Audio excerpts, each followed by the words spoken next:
ప్రేక్షకులందరికీ నమస్కారం. నా పేరు శ్రీవాణి. ఓకే, మామూలుగా పిల్లలు తినకుండా బాగా మారం చేస్తూ ఉంటారు. కానీ ఎందుకు చేస్తారు మారం? ఎందుకు అనంటే మనం పెట్టే ఫుడ్డు చాలా బలవంతంగా పెడుతూ ఉంటాం. అంటే వాడు ఏది ఏమైనా కానీ ఇది తినేస్తే మన టాస్క్ అయిపోతుంది అన్న ఫీలింగ్లో మనం పెడతాం. అప్పుడు వాడికి ఆ వాల్యూ అనేది ఎక్కడ తెలుస్తుంది? ఆ బాబుకి తెలీదు. అలాంటప్పుడు ఏం చేయాలంటే, కావాలంటే ఆ పూట స్కిప్ చేయండి, వదిలేసేయండి. కొంచెం పెద్ద పిల్లల్ని ట్రీట్మెంట్ అనేది ఇలాగ చేయాలి.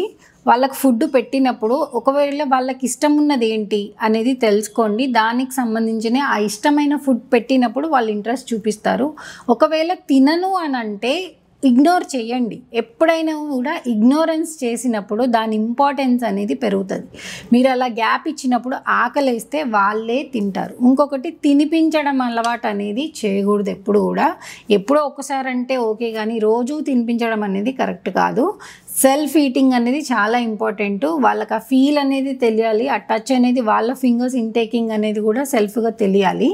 సో దానికోసము ఎవరికి వాళ్ళు ఎలా తిన్నా పర్వాలేదు, మీరు అది నీట్గా తినాలి ఇలాంటి కాన్సెప్ట్స్ మాత్రం పెట్టుకోవద్దు. పిల్లల విషయంలో కొన్ని వదిలేసేయాలి.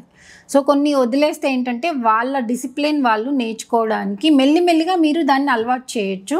వాళ్ళు కొంచెం డిస్టర్బెన్స్గా తిన్నప్పుడు దాన్ని ఎలా తినాలి అనేది మీరు గైడ్ చేస్తూ, కానీ మీకు పేషెన్స్ ఉండాలి. పిల్లల్ని హ్యాండిల్ చేయాలంటే మెయిన్గా పేరెంట్స్కి పేషెన్స్ ఉండాలి. సిచ్యువేషన్స్ బట్టి మన మైండ్ సెట్ చేంజ్ చేస్తూ ఉంటే వాళ్ళు మన కంట్రోల్లోకి రారు. ఎప్పుడూ ఒకే మాట మీద ఉన్నప్పుడే వాళ్ళలో మార్పు అనేది వస్తుంది. ఫుడ్ విషయంలో మాత్రం చాలా వరకు ఎక్కువ ఫోర్స్ చేయకండి. ఎంతవరకు వాళ్ళు తినగలుగుతారో అంతవరకు పెట్టడానికి చూడండి. ఒకవేళ వాళ్ళు తిననంటే కొన్ని గంటలు, ఒక 2-3 అవర్స్ అన్న అవాయిడ్ చేయండి. దానివల్ల వాళ్ళే ఇంట్రెస్ట్ తెచ్చుకొని తినడం అనేది స్టార్ట్ చేస్తారు. Thank you.